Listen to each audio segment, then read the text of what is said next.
Well, listen, welcome, and thank you for being on the call today to talk about reopening for salons and barbers. And as we were talking a couple minutes ago, we're all so glad that you're able to reopen. Um, my wife has been taking care of me at home with a haircut once a month, and she's not digging it. And she said, "This is going to be the last one I do." So I said, "Okay, hopefully that will all hold true." We're all happy to have you back, and so really, what we want to cover in this hour is first and foremost going over what the reopening requirements are and the guidance that we've received from both the state level and the county level to ensure that you're doing all of those things that are being requested so that you can open safely um, for yourself and your customers, your employees, and of course being in full compliance. So we're going to do that, and I want to introduce Heather Henry, the Executive Director of the Workforce Development Board, and she's going to be covering the guidance portion of this. My name is Tim Murrill, and I'm the Director of the Salon Small Business Development Center. And I'm going to spend a couple minutes before we dive into the guidance to just talk a bit about some business things. I want to speak to you as a business owner for just a couple of minutes. Just some suggestions we want to make, and also make you aware of some resources that that are available to you that I think can be really important for your business. So with that, Heather, if you're able to share our slide deck, that would be great. So what I want to just chat with you about for a minute is just the importance of planning right now and having a strategic plan. I know that it's, with the shelter in place coming off and the ability to open, it's like, okay, let's just get in and, get operable and start getting our customers in here. And, that's where your focus is right now. But I do believe that it is really helpful to take some time and do some strategic planning, not just for what's going on at this moment, but looking out into the future a little bit. And I would say, in addition to just planning, this isn't just planning, in your head, but to put this down on paper, because it does help to kind of help you think through things and clarify what things need to be done to, allow your business to get back and to prosper and be successful and grow for the long term from this point forward. So a couple of things that I believe are really important to have in that plan. The first one is to have a plan for reopening and meeting all these things that we're going to go through. There's a lot of stuff to get done, most of which you probably have already done, but if you might learn some new things today of things that you need. Whatever that is, need to make sure that all those things are taken care of, and it's helpful to have a kind of a who, what, where, how, plan, checklist, or whatever you want to use for that piece. Second, would recommend that you do some scenario planning. What I mean by that is beyond just reopening right now, the truth is that none of us really know what's going to happen with COVID-19 in the next 6, 9, 12 months.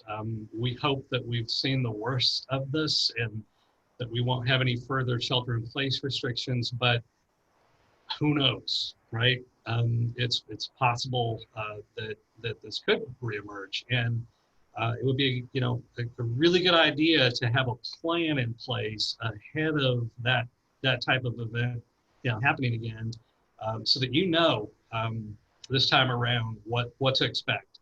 You have a staffing plan, you have a communication plan, with your employees or whatever. You have a marketing plan to get the word out. You have a financial plan. A budget to kind of get prepared for that. So scenario plan is really important. The other thing, and this is for right now, that is really important is having a marketing plan. Your customers are excited to come back, and this is absolutely, if there was ever a great time to market, it's right now. The messaging might be a little different than normal because probably what you're going to be marketing is that you're open and what your hours are. Another really good thing to add to your marketing message right now is that you are COVID-19 compliant. You are safe. You have taken all of the precautions and trained your people, and that your customers can rest assured that it's a safe place to come back to. And I would say that wherever you normally do your marketing or advertising, if you do that, just go back to those channels and market those those types of messages. If you have an online presence, it's really important that you're consistent in updating those. If you have, for example, a Facebook page, if you have a Google business page, you have, of course, your website, Twitter, wherever you are doing your marketing, you want to make sure that that's consistent in your hours and whatever it is that you want to communicate with your clients right now. The last piece of this planning, really important, of course, is budgeting. And I know it's like really hard right now to budget because you're not sure exactly what to expect, how many customers will come back. It may be more or less than what you expect, but it is important to do the best job that you can of forecasting what your revenue will be, even if you start off with a monthly or even a weekly plan. Having a metric and a goal that you're trying, you believe is achievable, and setting that out, in your budget for not only the revenue side but also the expense side is really important, because obviously we know you want to get back into the black as soon as you possibly can. But not having a budget, it's just taking a day at a time probably isn't the best approach. It's better to say, look, at the very least, here's what I plan to do, for the next month, and hopefully even beyond that, into the next, even 3 months. And it's something that you can adjust, right? At the end of every week, you can say, well, here's what I did last week, so I'm going to readjust my, my target budget for this amount, going into the next week. But I do think it's helpful to it's one of the keystones to getting back to profitability. So now I just want to kind of bridge in to talk about some of the resources that are available to you to actually even help with all those things. I would encourage you to go check out our website, which is SalonOSBDC.org. And when you're on, hit our homepage, at the very top of that page, there's a button that says COVID Recovery. And you click there, you'll find a number of resources that can help you with reopening.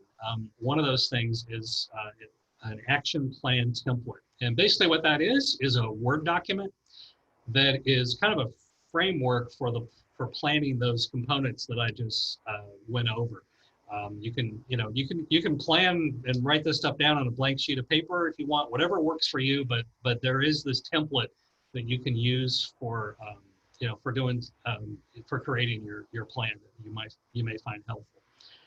There's also a webinar series that we recorded 2 weeks ago now, but it's still very, very relevant. That gets into all of these planning elements in a little bit more detail that you may want to check out. And the other thing I would mention is that while you're on the website, that we hope you are an SBDC client already. If you are, thank you. It's our pleasure to serve you.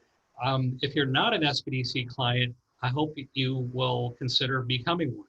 And the way to do that is when you're on our website, there's a big red button there that says apply for free advising. I think it actually says apply now. Just click that and that will start the process for you to become a client. And say, well, why do I want to be an SBDC client? Well, there's lots of reasons. One thing is that you have access to a number of training classes. I think we're offering 7 classes in just this month in June, all related to COVID recovery, and various programs like this one, for example, today that you would be notified of. But the other really valuable thing for being an SBDC client is that you have access to an advisor that will work with you on a one-on-one confidential basis to help you with your business. They can help you right now with reopening. They can help you with marketing. They can help you with budgeting. They can help you with funding. Really anything. Not only now, but long into the future. That is what we do. And I have this awesome team of 15 business advisors.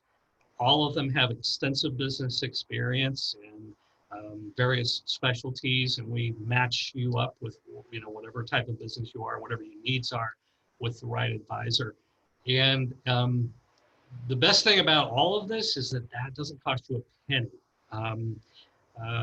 We are funded by the SBA and by the state of California, the GoBiz program, and by the 4 large cities in Solano County, including Vacaville, Fairfield, Vallejo, and Benicia. So, and they support us so that we can turn around and provide this kind of free advice for you. So, encourage you to check that out. There are a couple of other great resources that are available to you as well from our host, which is the Workforce Development Board. And one of those is a program called LOAF. It's the Layoff Aversion Program. And it's actually a grant program that can provide funding to help you as you restart your business. It's all about, we don't want to, as much as you don't want it to lay people off, you want to keep going and continue to employ everyone that you have on your staff. We want that too. And that's the purpose of that Layoff Aversion Fund. We can help with, a number of things, including some of the costs for the supplies that that you have to provide, the shielding and the partitions and all of those things. We can actually help with financially with that through this grant program. And there are other programs. There's an OJT program that can help pay for some of the salary for any new employees that you bring on. There's also another program that can help pay for training that you provide to your employees, even training related to COVID-19. So to check out the information about those programs, you can go to the workforce development site. It's actually solanoemployment.org. It's on the slide there, so I encourage you to do that. And with that, I think we're going to switch over to talk about the new requirements for your opening. And Heather, I'm going to turn the ball over to you now. Oh, you're muted.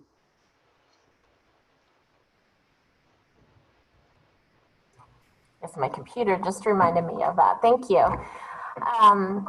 Okay, so what we're going to do is we're going to talk through kind of the roadmap and the basic things that businesses, particularly hair salons, need to consider as they go through reopening. So this is the reopening roadmap, and what you will see is the county's kind of designations of how they're going to reopen matched with the states.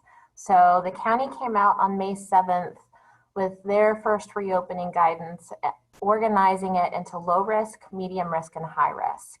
Essentially what it is based off of, and this is kind of the overarching concept of the reopening, is that the first phase of reopening are businesses that can easily have social distancing. So you had retail, manufacturing, childcare, limited personal services. So all of that was open under the low risk. And that equates to, at the state level, which came out with their roadmap reopening the afternoon of May 7th, into phases 2, 3, and 4. And those phases are done by industry. So that's kind of the difference between the way the county has reorganized it or has organized it and the way the state has organized it. So, okay, So because of the way that understanding kind of the regional variances, the state did allow counties to be able to do a variance request for additional businesses, and that's where this 2B came in. So we are now in kind of what I call 2B plus. So in Solano County, 2A and 2B is allowable, and then 2 things from stage 3 are allowable: salons and barbershops and in-person religious services. The rest of the stage 3 is still closed. One good way that you can kind of tell if it's open, the governor definitely puts out information about that, but you can always go to covid.ca.gov/roadmaps. And if there is an industry guideline for your industry, then that is a good indicator that it is open or it is allowable in some form or fashion, okay? So stage 3, the concept behind stage 3 and the medium risk is that you're going to have enough in-person contact and quick and long-term contact that your risk of transmission is increased. And then stage 4, which equates to the county's high risk, is really where you have large groups of people that you're not going to easily be able to have social distancing. So that will include concerts, live audience sports, festivals, theme parks.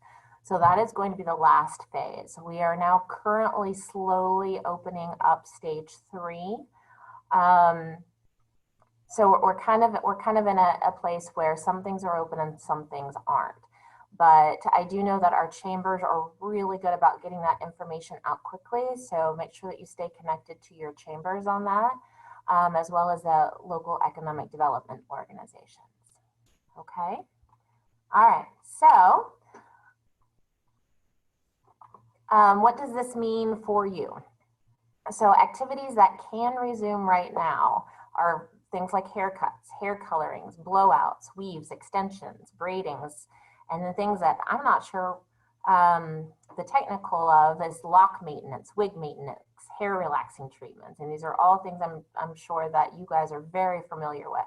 So these types of things that have to do with the hair are allowable if both the customer and the employee wear face coverings throughout the service, okay? The activities that still remain prohibited are essentially anything that has to do with direct contact with the customer's face. So shaving, facial waxing, threading, eyelash services, those things remain prohibited. So this gives you a very good breakdown from both the state and the county as to what activities can resume and what activities are still on hold, okay? Any questions on that and what that means for you?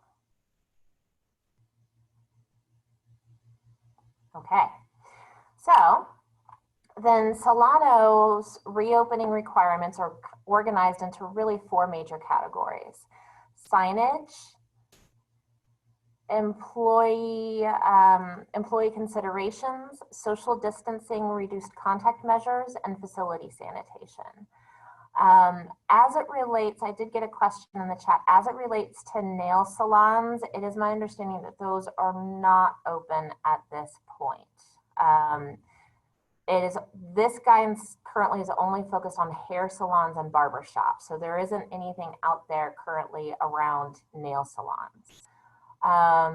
So that kind of gives you that sense. We have seen some businesses that have been very creative and doing things like virtual facials and doing like teaching of how to do nail pieces. So there are ways to get creative right now, and we have seen that work very well.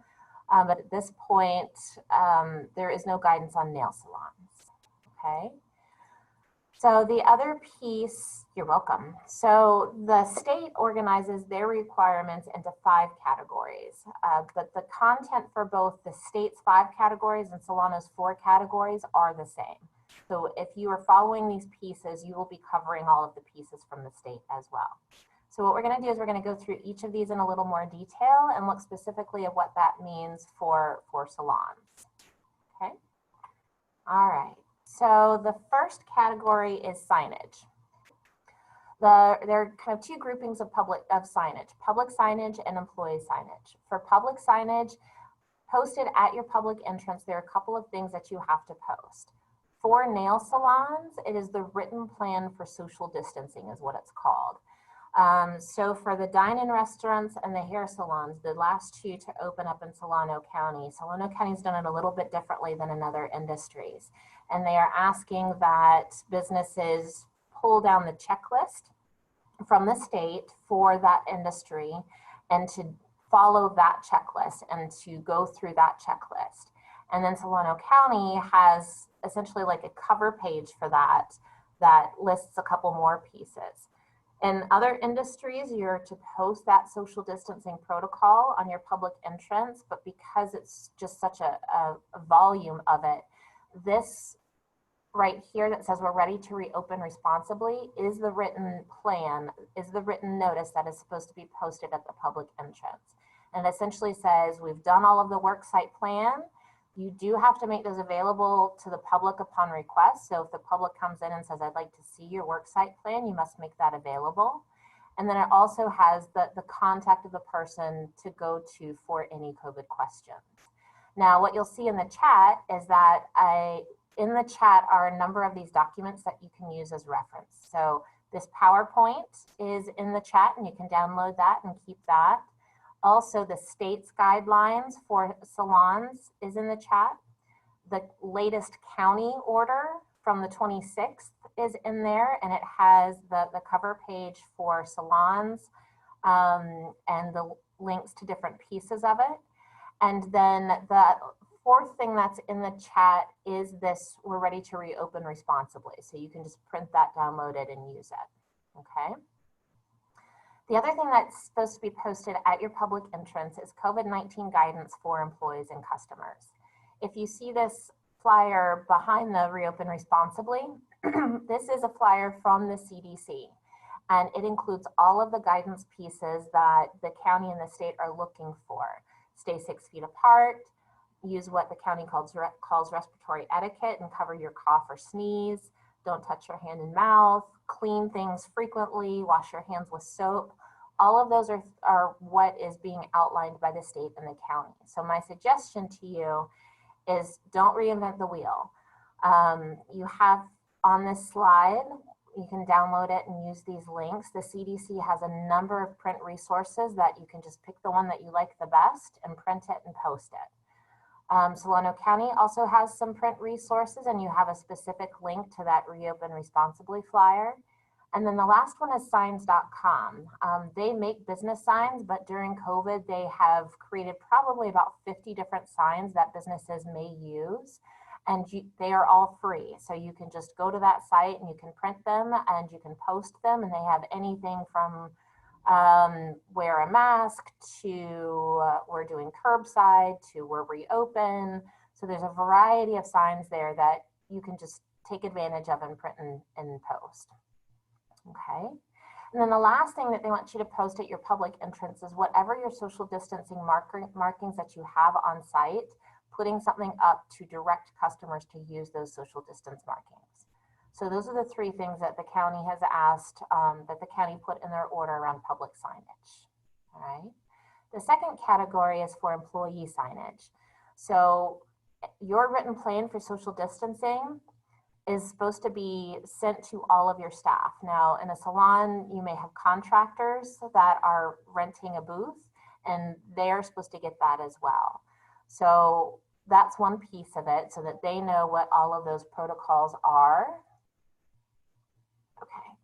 And then the other piece is any required hygienic practices that you have, you're supposed to post that in areas visible to all workers. So this Stop the Spread of Germs flyer will cover those basics, but if you have additional hygienic practices that you are implementing within your facility, you'll want to post those in areas where all employees and contractors can see.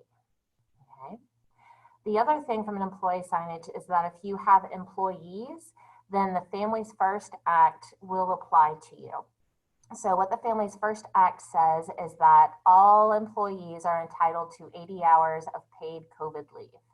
And additionally, depending on the reason, for expanded FMLA. So what came out from the Department of Labor is that this employee rights flyer that they created is supposed to be posted with all of your other HR pieces. So you'll definitely want to print that out, put it on your HR board, If you do have employees for some reason that are teleworking, you'll want to send it to them as well. Okay, and a link to that flyer is under the last one underneath the free printable sign. Any questions on the signage piece? Okay. And then there are a couple of pieces around employee considerations. This is the next big category for the guidance. The main things from an employee consideration part are staff training. So all staff, and this does include contractors or vendors that are renting chairs, are supposed to receive staff training. And that training would include methods of how to prevent transmission, whatever your specific facilities protocols are around the sanitation and face masks and whatever your particular protocols are, making sure that you're training your staff so that they are aware of that. What the COVID-19 symptoms are and what they should do if they're sick, and then any personal protective equipment that you give to them, training on how to use those appropriately. Okay. The other category is around sick employees. So you should inform employees and vendors, contractors to not come to work if they are sick. The other big thing is about providing screening of employees for symptoms. So you can either screen employees when they start their shift, and that would include a temperature check, or you can direct them to screen themselves before they come to work. So, but the state and the county both have put out that providing screening of employees for symptoms is something that employers should be doing, okay? And if employees are exhibiting symptoms, then you should send them home. If they are employees, then you're gonna wanna make sure that you're following the reporting time pay. So if they come to work for 15 minutes and you send them home, you are still required to provide them reporting time pay, which would be at least 2 hours of pay. So just remember that if you do send people home. Also, they want to make sure that you're providing the protective equipment that your staff need. And then the last category is around workers' rights. So we talked about the leave options. If you have employees, the other piece to this too is that the governor put out an executive order on May 6th around workers' compensation order.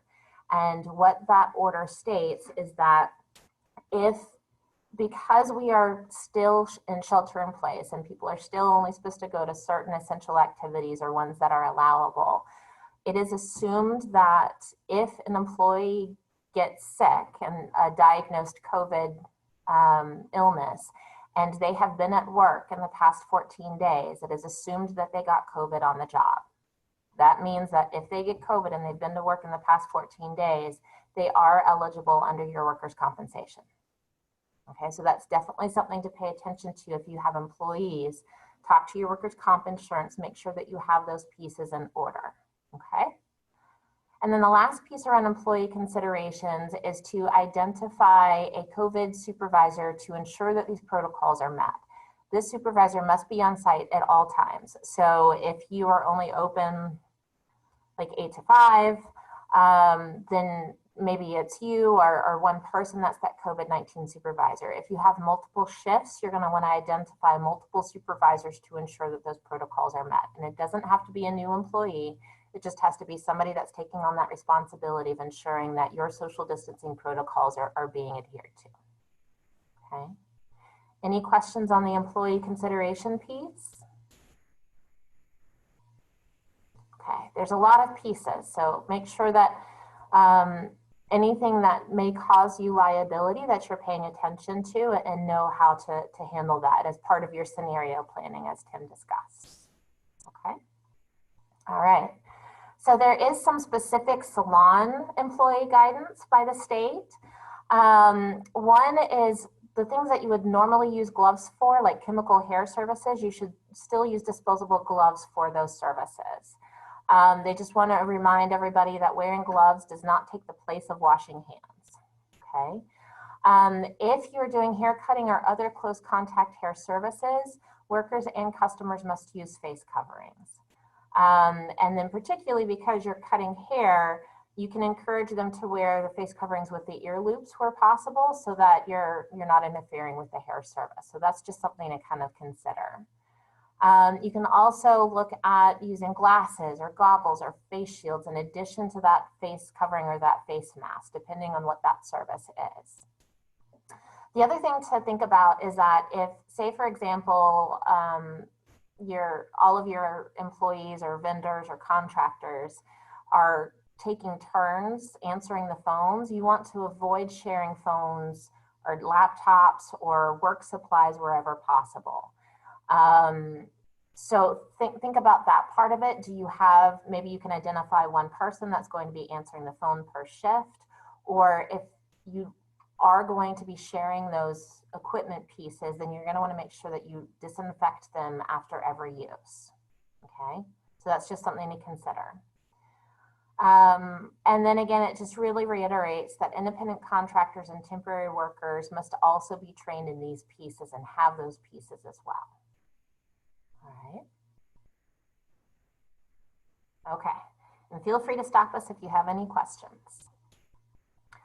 Okay, so the next category is around social distancing and reduced contact. And there's a lot to think about as it relates to hair salons and barbershops. But in general, you want to make sure that you're limiting the number of employees and customers in your facility. Always think about two things. One, look at your facility. Where do you have people congregating, whether it's employees or whether it's customers? Those areas where you have people congregating, you're going to want to rethink. The other thing to think about in general is what are things that employees and customers touch on a regular basis? Are those things that you can take away? Or if not, then you're going to want to make sure that you are disinfecting those on a regular basis or in between individual use. Okay. In general, you want to keep people 6 feet apart. If you can't keep people 6 feet apart, then you're going to want to use physical barriers as you are able to in order to be able to do that. Okay.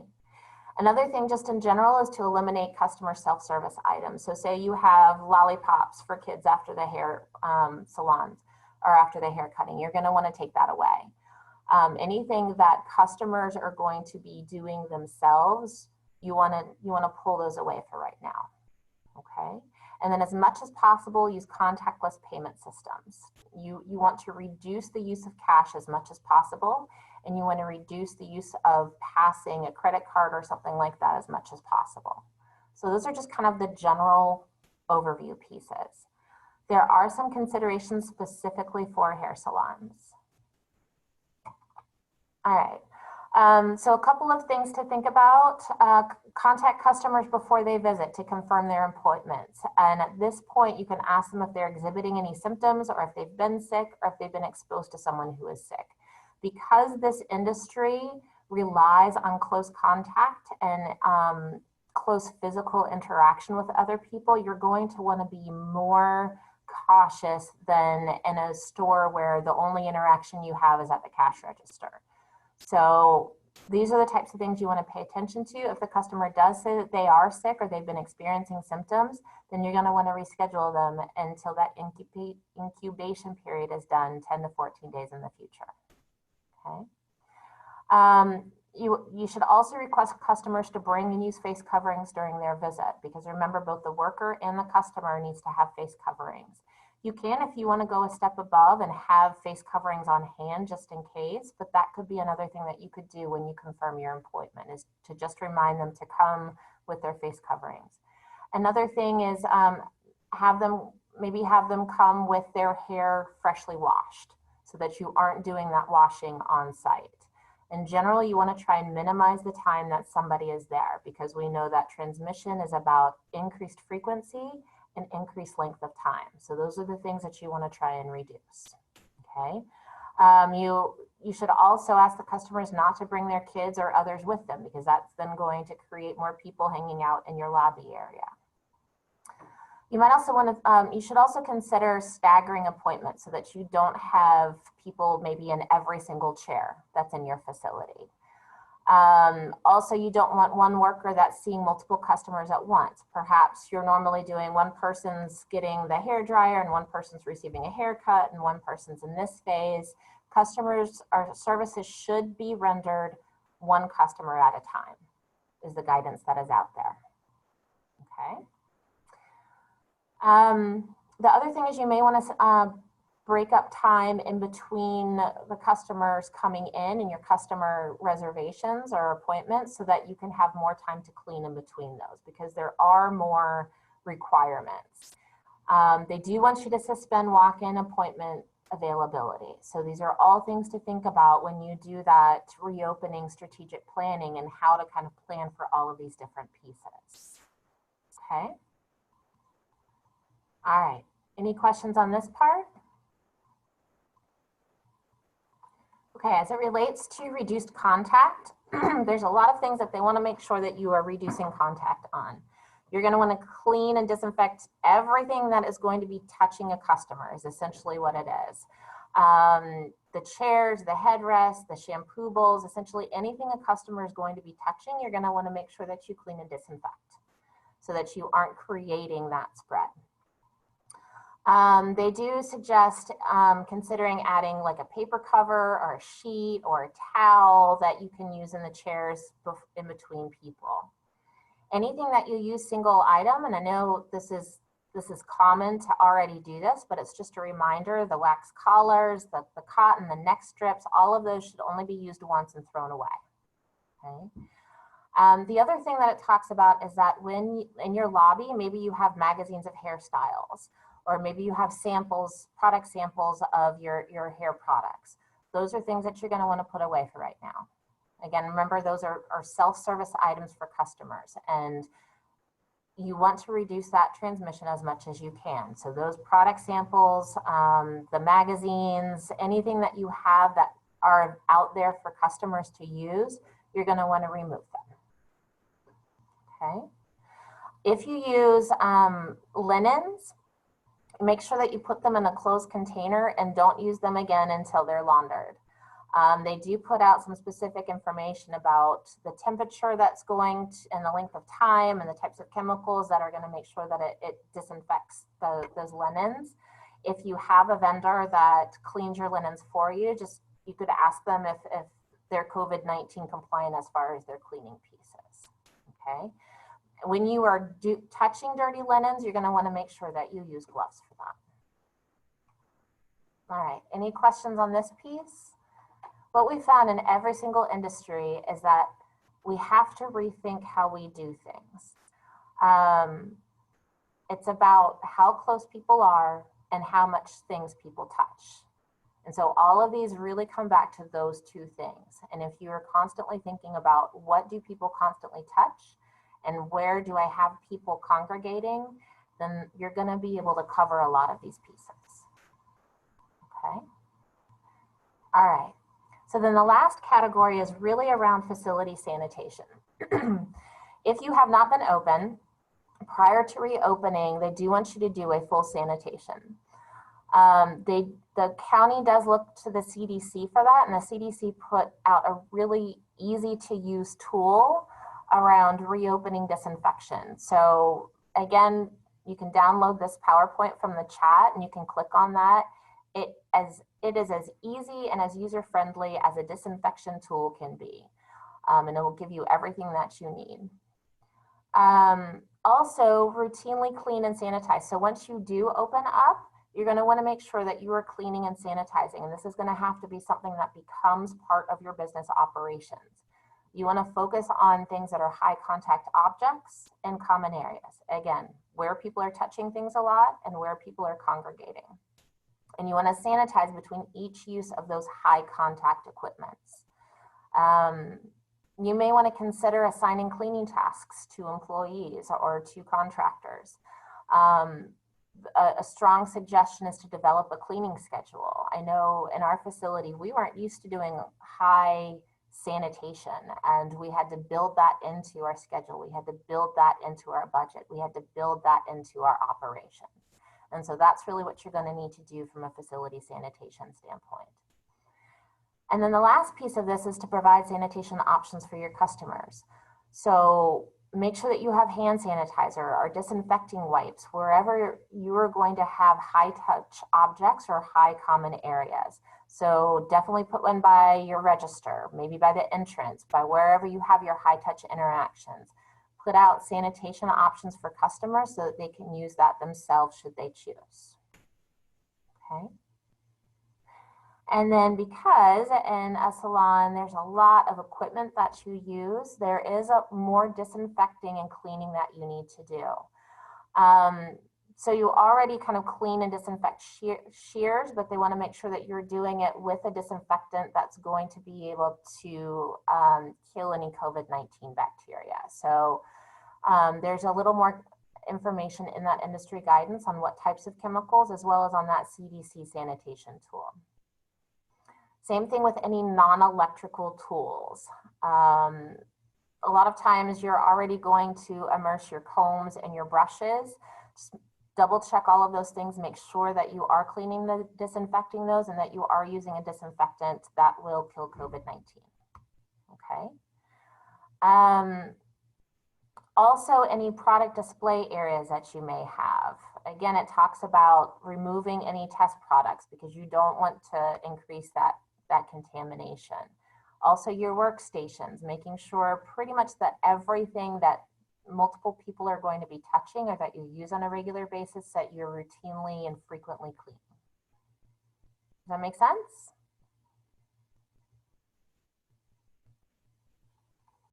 All right, so that covers our guidance.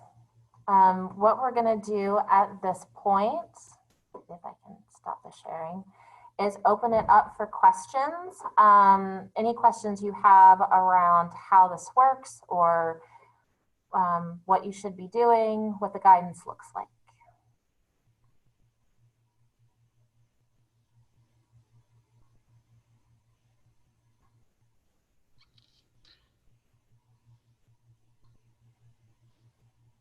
I got a hi there. If you prefer to chat your question, you're welcome to do so. Okay, so I did get a question about the materials. If you scroll all the way up in the chat, although The first one I think that you entered. yeah, but I'm starting to think that I'm gonna do it again because I think if you join after I post that, then it doesn't pop up. So I'll go ahead and I'll put that in the chat again, just so it's at the bottom of it for you. Sounds good. Any other questions at all?